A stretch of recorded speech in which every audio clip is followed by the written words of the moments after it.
Podcast Bichos Tagarelas. Com Fábio Marçal e Ricardo Weg e gente convidada. Manchetes do Bichos Tagarelas desta quinta-feira, dia 18 de janeiro de 2024. Concentração aumenta e 5% dos mais ricos já detém 40% da renda nacional. Número de cidades com área de risco mais do que dobrou em 12 anos. Seca e crise no Mar Vermelho afetam a exportação do Brasil. Receita anula ato que deu isenções a pastores no governo Jair Bolsonaro. ONU condiciona submarino nuclear do Brasil a inspeções. Lewandowski decide o número 2 da Justiça. E Justiça dá ganho de causa a tutor para andar com seu pet por áreas comuns de condomínio. Em breve chegará ao Brasil celulares com inteligência artificial. Saiba quais são os novos recursos nos supercelulares. A avó é presa após denúncias de abuso sexual em 3 netas. Destaques internacionais e o Carlos Kaminski traz a repercussão de acordo diplomático na guerra entre Hamas e Israel. Podcast Bichos Tagarelas. E hoje falando também sobre eles, os animais, os pets. Vejam só que interessante, um condomínio tentou proibir que o seu tutor e o seu digníssimo pet circulassem pelas áreas sociais do edifício. Pois é, e o assunto virou caso judicial, né? O condomínio contra o morador, né? Alegando que ele não poderia circular com seu pet pelas áreas comuns do edifício. Pois então, decisão da justiça. Total favorável ao dog, ao cachorro e seu proprietário, seu tutor. Pois então, o condomínio teve que pagar uma indenização, foi condenado a pagar, né, uma indenização de R$2.000 ainda por dano moral. E o proprietário, né, do tutor do cachorro ficou devidamente autorizado a circular pelas áreas comuns do condomínio. Claro que sem causar aí risco, né, a segurança, enfim, ele deve estar com uma coleira, ele não deve ser um cachorro agressivo, enfim, algumas regras, mas não era o caso do que aconteceu com esse cachorro aqui no Brasil. Eu vou falar para vocês o estado que isso aconteceu, foi lá na Paraíba, e o Tribunal de Justiça da Paraíba, quer dizer, já numa segunda instância, foi totalmente favorável ao tutor e o seu animalzinho. Segundo o juiz, as regras do condomínio foram totalmente abusivas e desarrazoadas. É isso aí, desarrazoadas. Não tinha uma razoabilidade, não eram razoáveis, né? Eram impostas e abusivas. Aí o Tribunal de Justiça da Paraíba, então, entendeu que o pet, acompanhado do seu tutor, repetindo, né, segundo suas conveniências e interesses, quer dizer, de acordo com a vontade do dono, podem circular sim, condicionado às normas de boa vizinhança, né? Poderá então usar as áreas comuns vamos lá, se não causar dano, quer dizer, não sair comendo os vasos lá do prédio, não sair roendo os sofás e tal, se também não incomodar os demais moradores, por exemplo, com latidos excessivos ou ameaçando avançar nos demais moradores, que não era o caso. E também não criando obstáculo, né, ou embaraço, vamos dizer assim, ao bom uso das mesmas áreas por todos. Então é isso, a vitória do dog, do cachorrinho, do pet e de seu tutor.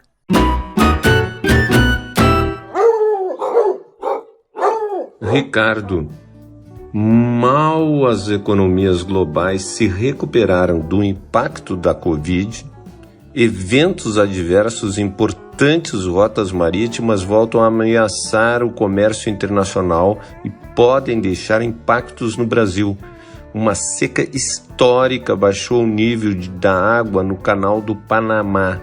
o que diminui o fluxo de navios que cruzam o país da América Central, por onde passam cerca de 6% do comércio global. De outro lado do planeta, ataques de rebeldes Houthis no Mar Vermelho afetam toda a rota que passa pelo Canal de Suez, no Egito, com cerca de 12% do comércio mundial.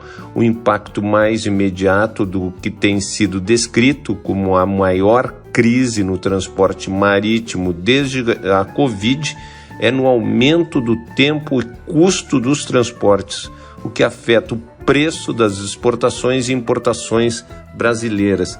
Esse mal não é apenas para o Brasil, mas a repercussão é muito grande, porque o preço do container vai ser muito maior, está aumentando, e também, né, toda essa logística em função desses problemas mundiais. E eu acho que a coisa vai piorar ali, que no Oriente Médio a coisa não está fácil, Ricardo. Xiii.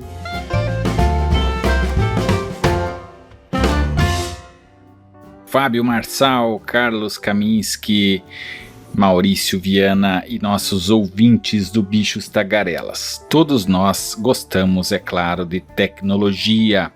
E digo todos porque são todos os ouvintes, com certeza. E gostamos dos aparelhos celulares que estão cada vez mais modernos, né? E vejam só, a famosa inteligência artificial está chegando com força nos celulares. A Samsung, né? Eu sou fã da Samsung, gosto muito dos celulares da Samsung e também da Xiaomi. Ao contrário do Fábio Marçal, eu não uso Apple, abandonei já o meu iPhone desde a versão número 3. As câmeras, eu gosto muito de imagem, né, de vídeo e foto, as câmeras da Samsung sempre foram superiores.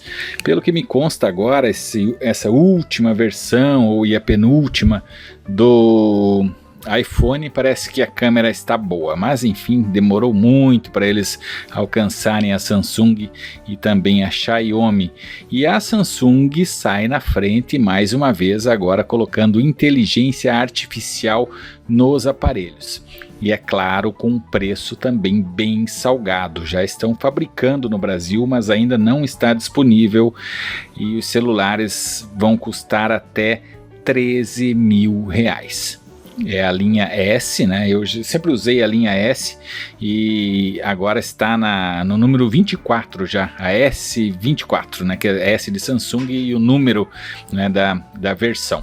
Então esses celulares da linha S, o S24, ele tem a partir de R$6 mil e com 128 gigabytes de memória, e ele aqui também o mais caro aí na faixa de R$13 mil, com 1 terabyte de memória. É mole? É muita coisa, né?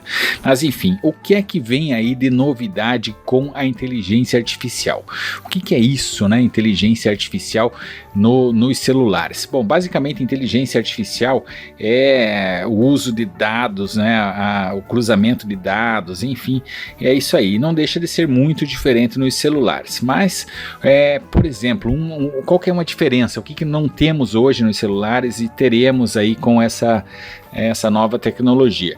Por exemplo, você vai conversar com alguém estrangeiro e você então vai poder pegar o teu celular, falar o teu idioma, no caso nós aqui em português, vamos dizer, falando lá com alguém em russo, e o celular vai traduzir automaticamente o teu áudio simultâneo, ao vivo. Então, como eu estou falando aqui, a pessoa vai ouvir do outro lado na língua dela, entendeu? Em russo, em polonês, em eslavo, o que for, qualquer outro idioma.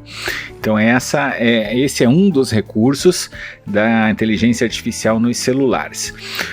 Outro recurso é que você vai poder pegar uma fotografia, por exemplo, vamos dizer assim, a foto lá de um time de esportes qualquer, e você vai circular com o dedo, vai simplesmente passar o dedo em volta assim de determinado personagem da foto, e ele então vai fazer uma busca de tudo que tiver sobre aquela pessoa na internet. Então, isso serve também para qualquer coisa, né? Qualquer coisa que apareça ali na fotografia. Vamos tirar uma foto aí de uma prateleira de uma loja, por exemplo. Você quer saber mais informações sobre determinado item que aparece na fotografia. Você vai passar o dedo assim em volta da fotografia naquele item e ele vai te dar uma pesquisa, inclusive com possibilidade de onde comprar o produto, enfim.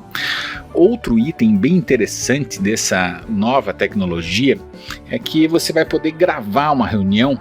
Isso tudo bem, isso já é possível hoje, mas a diferença é que você vai gravar uma reunião e a inteligência artificial já vai produzir um texto para você transcrevendo tudo que foi dito na reunião, e mais do que isso, vai separar as vozes, ela vai identificar as vozes de cada pessoa que participou da reunião e vai na transcrição já dizer, o fulano falou isso, o Beltrano falou isso, e assim vai, e assim por diante. Ela vai traduzir, vai transcrever, né, vai transformar em texto, escrito, tudo que foi falado na reunião, e além disso ela vai também ter a possibilidade de criar um resumo da reunião. Então, esses são alguns dos fatores, algumas das novidades aí da inteligência artificial que vem acoplada nos novos celulares. A Samsung saindo na frente aí nesse quesito de inteligência artificial nos aparelhos celulares. O preço ainda salgado, né? R$13 mil, em média, um aparelho desse nível. Agora, falando em preço, vejam só, o mercado de celulares ele está encolhendo. Segundo dados aí da consultoria chamada IDC, o que acontece? As pessoas estão trocando menos os celulares. Antigamente o brasileiro trocava em média a cada 9 meses trocava o aparelho. Hoje estamos demorando aí de 2 até 3 anos para trocar os aparelhos. Por quê? Porque os aparelhos estão durando mais, as baterias estão durando mais, a tecnologia está demorando também para ser superada, né? Chegou-se num topo aí de tecnologia, então, e os aparelhos estão melhores, então estão durando mais, e por isso que nós estamos então trocando menos os celulares, demorando mais, né, para trocar os celulares. É isso aí. Voltamos sempre a falar de tecnologia com muito prazer, a gente que gosta desse assunto.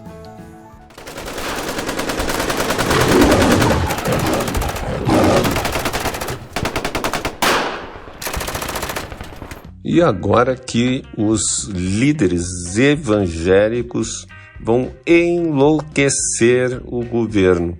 Os líderes da bancada evangélica no Congresso afirmaram nesta quarta-feira terem visto como um ataque político do governo Lula a suspensão do ato da Receita Federal editado pela gestão de Jair Bolsonaro em 2022, um mês antes do início da campanha eleitoral, que liberou geral a questão do imposto de renda das igrejas evangélicas. Então ninguém está pagando, e o que a gente fala assim, ninguém está atacando, por amor de Deus, qualquer tipo de igreja evangélica, mas se você paga imposto de renda, eu pago imposto de renda, por que os pastores evangélicos não pagam? Lula e o PT têm uma reconhecida dificuldade de penetração no meio evangélico. A última pesquisa da Datafolha mostrou que o seu governo é reprovado por 38% desse segmento contra 30% da média nacional, que afirmam tentar estabelecer pontes. Mas a Receita, porém, havia detectado que algumas igrejas usavam para driblar a fiscalização e distribuir uma espécie de participação no lucro aos pastores que reuniam os maiores grupos de fiéis, beneficiando lideranças de templos em grandes cidades ou bairros, por exemplo. A lei isenta de recolhimento da contribuição previdenciária da prebenda, desde que ela tenha relação com a atividade religiosa e não dependa da natureza ou da quantidade de trabalho. Você já verificou os grandes líderes, entre aspas, evangélicos, que a maioria, 90% das igrejas evangélicas são honestas, corretas, mas você vê que alguns líderes de igrejas aqui, eles são mais políticos e são milionários. Tem casas fantásticas, tem jatinhos, tem uma série de coisas que não condiz com a vida de um pastor, né? Que deveria ser um cara que não deveria a riqueza ser tudo. Em primeiro lugar, a riqueza. Então, a medida do governo não foi uma medida do governo. O governo cumpriu uma proposta do Ministério Público. Então, o Ministério Público entrou com a Receita Federal e discutiram, o negócio é o seguinte, por que está todo mundo pagando imposto de renda e apenas os pastores não pagam? Aí que é a reflexão. Se eu pago, se você paga, todo mundo tem que pagar. Em nota, o fisco disse apenas que atendeu a determinação proposta pelo Ministério Público perante o Tribunal de Contas da União. A gente sabe que isso não vai ficar assim, Ricardo. E agora uma notícia um pouco triste, né? Sobre um caso de polícia. Caso de polícia. Envolvendo aí um avô. Um avô foi suspeito de abusar de 3 netas. Foi preso. O fato é que um idoso aí de 71 anos foi preso nesta quarta-feira, suspeito, né, como diz a polícia, de abusar sexualmente de 3 netas na cidade de Itabaiana, no agreste da Paraíba. Segundo o delegado Rafael Araújo, o idoso foi preso após a justiça acatar o pedido que havia sido feito. Ele não foi preso em flagrante anteriormente porque, segundo o delegado, ele se apresentou voluntariamente à polícia. Depois disso, as autoridades protocolaram então um pedido de prisão preventiva que foi atendido imediatamente pelo Poder Judiciário. As netas do suspeito têm 10, 13 e 18 anos. Em relação à vítima, que é maior de idade, o delegado informou que os abusos contra ela aconteceram quando ela ainda era menor de idade. As 3 vítimas não moravam na casa do homem, mas a residência dele fica próxima ao local onde elas moram com os pais. E, segundo o delegado, pela proximidade, o avô estava com as netas de forma regular, quer dizer, com muita frequência. A prisão foi agora nesta quarta-feira, dia 17 de janeiro de 2024. Muito triste, né, que isso aconteça ainda hoje, infelizmente. As informações são do G1, lá da Paraíba. Podcast Bichos Tagarelas. E o futuro ministro da Justiça, Ricardo Lewandowski, vai nomear o advogado e professor Manuel Carlos de Almeida Neto, de 44 anos, como secretário executivo. Na prática, esse cargo é como de um vice-ministro e deve ser oficializado em fevereiro. A função atualmente está com Ricardo Capelli, indicado por Flávio Dino e pelo PSB. Lewandowski convidou também o Procurador-Geral da Justiça de São Paulo, Mário Luiz Sarrabu, para a Secretaria Nacional de Segurança Pública. O futuro ministro tem conversado diariamente com Flávio Dino sobre as ações da Justiça, especialmente na área de segurança pública. Pretende iniciar uma transição formal a partir de sua nomeação, que deve sair até 22 de janeiro. Há uma busca em curso Ricardo, uma mulher para a Secretaria Nacional de Justiça. A primeira-dama Janja cobrou mais mulheres no ministério.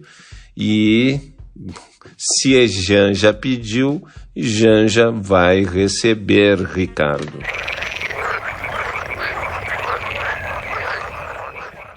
Ricardo, o estudo mostra que 0,01% dos mais ricos, o equivalente a 15 mil pessoas, teve o aumento de 96% nos rendimentos nos últimos 5 anos. A concentração de renda no Brasil aumentou de acordo com um levantamento feito pela Fundação Getúlio Vargas, com base nos dados do imposto de renda. O estudo antecipado pelo jornal Folha de São Paulo mostra que os 5% mais ricos detinham 39,9% da renda nacional em 2022, acima dos 36,5% de 2017. No momento em que o governo precisa apresentar a reforma dos impostos sobre a renda, esses dados indicam que os mais ricos pagam uma alíquota bem menor que a classe média.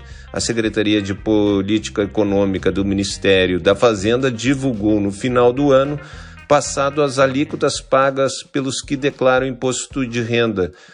Como a maior parte dos rendimentos dos mais ricos é de lucros e dividendos, quem são isentos na pessoa física, a alíquota efetiva, aquela cobrada sobre os rendimentos totais descontadas, as deduções, começa a cair quando chega os 7% mais ricos. Como mudar isso? Eu acho que não tem como mudar. 0,1% dos mais ricos pagou em 2022 o mesmo que os 40% entre os declarantes do imposto de renda. Esse estudo foi feito por um gaúcho ex-jornalista, né? Ex-jornalista não existe, mas hoje ele é um técnico da Fundação Getúlio Vargas, o Sérgio Gobetti. Então, uma entrevista com ele seria uma ótima entrevista, Dr. Ricardo.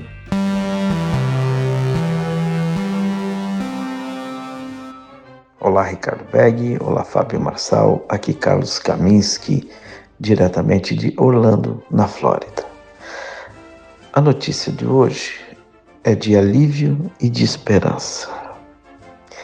A Força Aérea do Catar, na quarta-feira, começou a mover medicamentos que salvam vidas para reféns israelenses em Gaza, uma missão possibilitada por um raro avanço diplomático mediado pelo Catar e pela França na guerra de Israel contra o Hamas. O Ministério das Relações Exteriores do Catar disse que 2 aviões da Força Aérea pousaram na cidade egípcia de Arish, a cerca de 30 milhas da travessia de Rafah para Gaza. E mais tarde essa ajuda estava sendo entregue a reféns israelenses e civis de Gaza. Também esse acordo foi alcançado graças à participação de David Berna, chefe do Serviço de Inteligência de Israel, o Mossad, que esteve no Catar para discutir a questão do fornecimento de medicamentos aos reféns israelenses, disse o escritório do primeiro-ministro Benjamin Netanyahu. Os medicamentos foram comprados na França, de acordo com uma lista preparada por Israel, disse o escritório. E o Catar seria o responsável pela entrega no destino final. Também, um porta-voz da Cruz Vermelha Internacional chamou o acordo de um momento muito necessário de alívio para as famílias dos reféns e as instalações de saúde em Gaza. Israel, há meses, exigiu que os medicamentos fossem entregues aos mais de 100 reféns que se acredita que ainda estão em cativeiros do Hamas. O Hamas já libertou mais de 100 reféns no final de novembro, em troca de mais de 200 palestinos detidos em prisões israelenses. E a boa notícia é que o acordo deve incluir a transferência de medicamentos para áreas mais vulneráveis para civis em Gaza, onde 15 hospitais estão parcialmente funcionando e o sistema de saúde está entrando em colapso à medida que os combates continuam.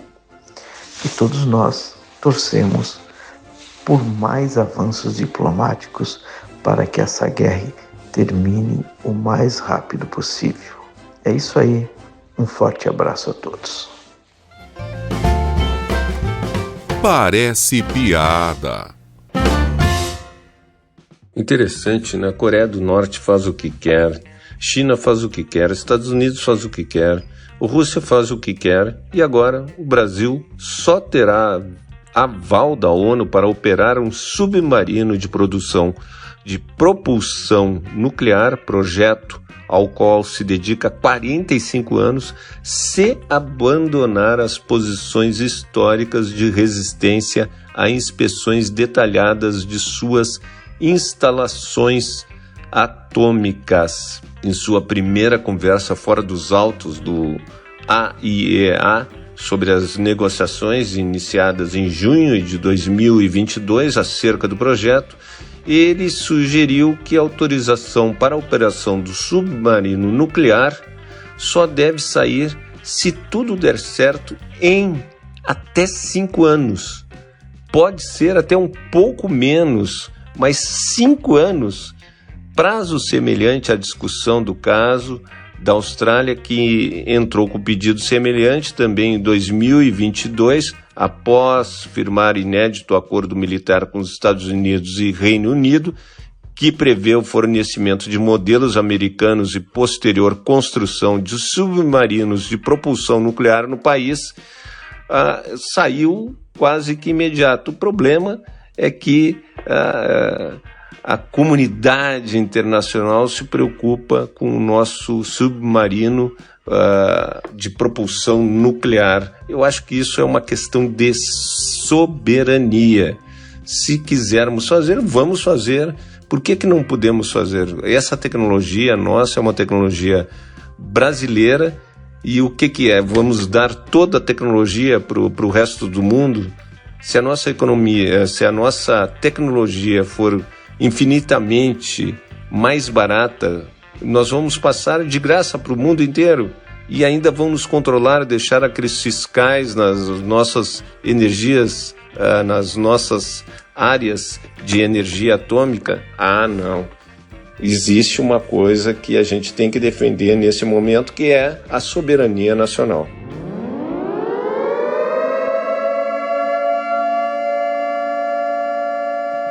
Dados absurdos, Ricardo, e reais. O número de cidades com áreas de risco mais que dobrou em 12 anos. O perigo se expande no país em 1.942 cidades com moradores em áreas de risco, 136% mais que 2012. Então, esse levantamento da Casa Civil, do Ministério das Cidades, aponta que 1.942 municípios, o equivalente a 34%, tem parte da população em regiões suscetíveis a deslizamentos, enxurradas e enchentes.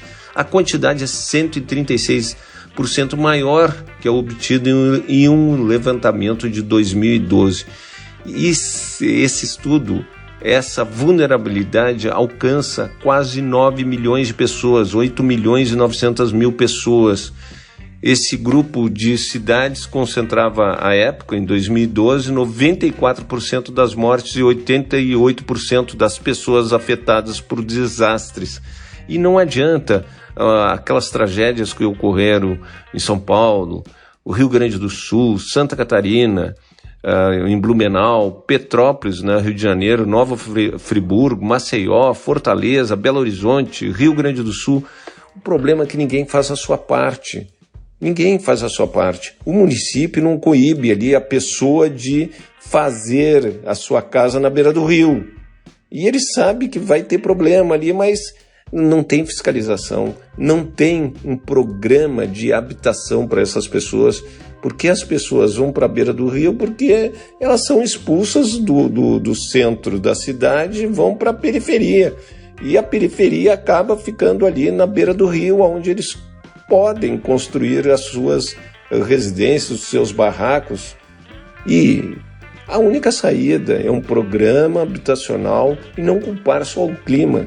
A culpa, sim, é do governo federal, do governo estadual e das prefeituras. E eu acho que chegou o momento de um mutirão para tentar resolver esses problemas, porque, do contrário, mais pessoas irão morrer em todo o país.